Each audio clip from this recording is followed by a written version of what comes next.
বিশ্বনবী মক্কা থেকে যখন মদিনায় যায়, হিজরতের সময় বিশ্বনবী সূরাত ইয়াসিনের প্রথম 9টা আয়াত তেলাওয়াত করলেন।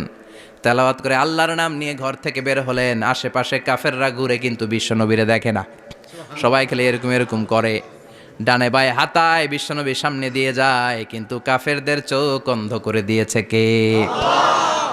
এজন্য কোরআন তেলাওয়াত করলে কাফেরদের চোখকে অন্ধ বানায় দেয় কে? এজন্য সূরার একটা নাম হচ্ছে সূরাতুল মুইম্মা। কি নাম? অন্ধ করে দেয়।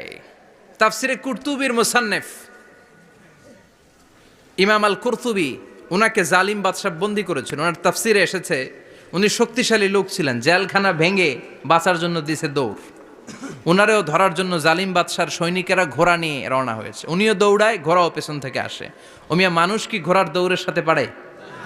উনি হাঁটতে হাঁটতে হয়রান হয়ে এক বালুর ময়দানে যেয়ে ধপাস করে পড়েছেন।